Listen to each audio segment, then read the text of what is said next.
Welcome, ladies and gentlemen, to another episode of the Archie Tech Experience. Today, I'm going to talk about some headlines that I've been seeing in the news.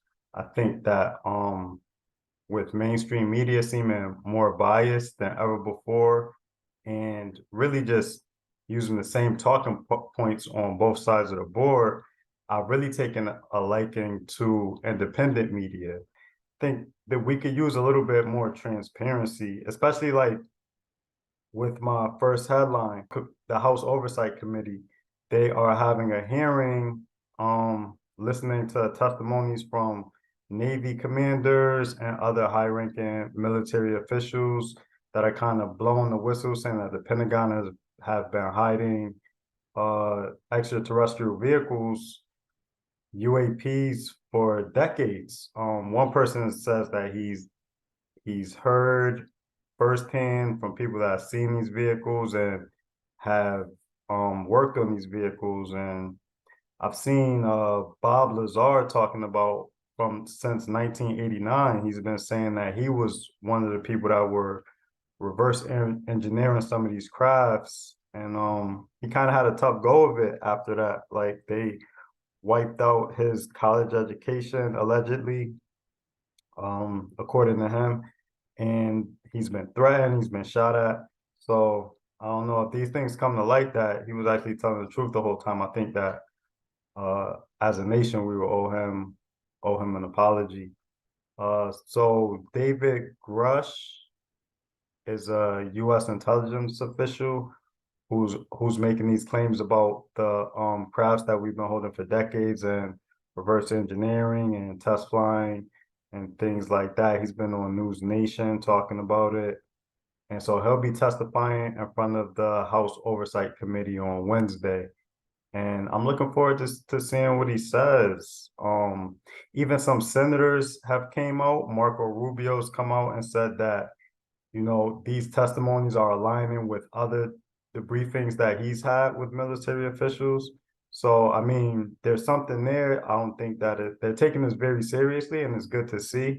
It would be good to have some transparency about that. I think that's huge. I will say, though, that there was a time where if they would have dropped that bomb on us, it probably would have caused mass hysteria and chaos. So I do kind of see the need for some discretion, especially when they're dealing with, like, extraterrestrials and extraterrestrial vehicles and things like that. You want to be careful not to, like, cause chaos. So I kind of see, the need to keep that information classified.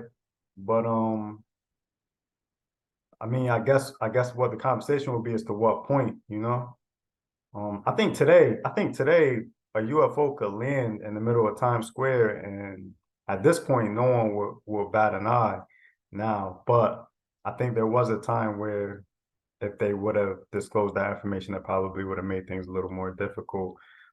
There's also a Navy commander, David Fravor, who said that he's seen things firsthand, and that an armada of vehicles that were unidentified on his radar followed him into a war zone, which is an incredible factor. And he's testifying this again on Wednesday in front of Congress with the rest of them. Ryan Graves is another Navy pilot who was saying similar things. And they're all saying that these vehicles are like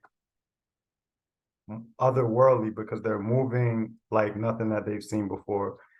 And they are going in and out of water. They're moving at very high speeds. So, I mean, this is serious stuff. I've seen other even mainstream media reporting on this. Chuck Schumer has introduced legislation that would make it mandatory for the Department of Defense to be more transparent with their findings when they're investigating unidentified aerial phenomena, also known as unidentified flying objects, UFOs, UAPs, whatever you want to call it. So I don't know. What do you guys think? Do you guys think that we're ready for that type of information to be released, or do you think that they should hold it? A lot of people are comfortable with the way things are, and I don't blame them. But my curiosity gets the best of me. Sometimes I want to know. I've been looking into things like this for a long time. You know, it's always entertaining to me and fun to think about. I don't know how I would actually feel though if it turned out to be true. I've always just, you know what I'm saying, used it to pass time, and I find it entertaining, but the reality of it may be a little different. It's kind of scary, can't lie. We don't know if these things are hostile. We don't even know if they exist yet. Um, Moving on though, another headline that caught my eye, I'm sure it's caught everyone's eye, is Marjorie Taylor Greene. Again, she has a way about her. She has a way to stir things up, which I find it kind of bittersweet. Like on the one hand, you want politicians to be political, right? You want everyone to be on the best behavior, especially on the House floor. But it is kind of satisfying to see someone in there cutting up. I won't lie, because I have a mistrust of the institutions and the government. So I do get some satisfaction out of seeing it. I won't lie. But this time though, she it was kind of gross even for her. She is claiming that Joe Biden's son, Hunter Biden, is using company money to pay for prostitutes and writing them off, which is kind of disturbing, but it's not that serious to me. I know some other people might find that, you know, unforgiving. To me, it's not really that big of a deal. So what she did is, at a hearing, she waived some pictures that supposedly came from his laptop and had him very explicit photos, him and an alleged prostitute, and she just waved it, put it out there for everyone to see. So that was eventful, you know. It seems like she makes a habit of this, and it's like the election of Trump led to this type of thing. I don't know. I don't know. You know, it's just my opinion that, you know, kind of pre-Trump, you wouldn't see things like this, especially on the House floor. But you could argue that even like, you know, when Obama was president, I remember some members of Congress screaming out liar, and they wouldn't really play fair, they wouldn't play ball. So I guess we've been leading up to this for a long time. And like I said, for me, it's kind of bittersweet. It's bittersweet, I won't lie.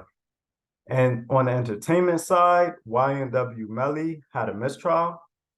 He was not found guilty, but the allegations were not dropped either. So I think that the prosecutor is still pursuing charges. He will not be released, and they'll try again. I haven't really followed much of the trial. I heard the song. I think we all heard the song. It's a whole other argument as to if songs should be used to prosecute offenders. I for one, I don't think you should use art, any art, not just songs, but any type of art, um, to in the court system at all. I guess, you know, in good standing, there may be some instances where you may have to, but in this instance, that I don't think they should use songs. And the same thing with like Young Thug, and in his trial, they're using songs to, you know, pursue guilty verdict against him. I don't think that that's fair, man. I don't think that that's fair at all. But that's just me. I don't know. What do you guys think? Do you guys think they should be using music artists to pursue RICO charges? I don't know. It's a good that's a good discussion to have. I can kind of see both sides of it, but I don't think there's no change in my mind. But me, like, being someone who expresses themselves through art, sometimes I say things that are not true. You know, I dramatize things, especially in poems, and even when I did used to create music, I would hate for some of that stuff to come back and be used against me. Like, it's just, I mean, that's ridiculous, but that's me. The Sound of Freedom, the movie, has been making headlines. I think that it's doing well. I wanted to do a review today, but unfortunately, I was not able to get out there and see the movie, so I have not seen the movie yet. But I am looking forward to seeing it, mainly because it seems like, and I see a lot of people with independent media podcasts saying that the elite doesn't want us to see it. So that makes me want to see it even more. I don't know how true that is. You know what I mean? Maybe conspiracy theory, maybe not. I don't know. But it did make me want to see the movie even more. I like it's based on a true story. And if you haven't heard about it, which most people by now have at least heard a little bit about it, Tim Ballard is based on a true story. Tim Ballard, who was a Homeland Security special agent, went undercover to break up a human trafficking ring, and they tried to like stop the like abort mission, get him out of there, and he continued and ended up breaking up the ring, rescuing a lot of humans, and getting a lot of people arrested. To me, like, I'm glad that he did what he did. I wouldn't be so fast to hail him as a hero, only because when I hear the word undercover, I automatically think like how deep undercover did he go? And I don't know anything about human trafficking. I never got that deep, but I have spent some time in the underworld, and I know that it is not a very welcoming community, right? Like you can't just go in there and like you got to prove yourself. You know what I'm saying? So what did he do to prove himself to human traffickers? Like, how did he get accepted into that? Movies we know are romanticized for cinema, which is cool. But how much of that story is he telling? I'm not saying he's not a hero. I'm saying I'm gonna hold my opinion back until I see the movie. And not only just see the movie though, but look more into it because it's just in my opinion, once you get touched by a certain level of darkness, it's really no coming back from that. You know what I'm saying? That's like as deep as you can go. I don't even know anyone that went that far, you know what I mean, into the underworld. That's some pretty disgusting stuff you're dealing with and some pretty disgusting people. And when that type of stuff rubs off on you, you know what I'm saying? Like how much do you bring back with you when you come back? You know, what has he seen, even if he wasn't doing that type of stuff? What type of things did he have to tolerate before he was able to complete the mission? That's my take on it. That's my take on it. But maybe after I see the movie, I'll feel differently. I don't know. We'll see. Um, One thing's for sure, two things for certain. I will be seeing the movie. I will recommend it. I'm not sure. Like I've been hearing people say it was hard for them to see the movie, that they were saying a movie was sold out when there was like only two people in there. I don't know how true that is, but it does make me want to see it. Me being ever the rebel, I want to see it more because of that. Uh, and like also this does like I have been thinking like Epstein's Black Book, they won't really talk about it and why. You know what I'm saying? So this kind of makes me think about that even more. Like what's going on with this human trafficking thing and why are they so hush hush about it? And that's another point that I wanted to bring up with investigative journalism. Like we need that. We need that probably now more than ever. In the past, we had investigative journalists. They brought us the Watergate scandal. They brought us Iran Contra. Like we could count on investigative journalists to bring us the truth and be transparent about it without like revealing their sources.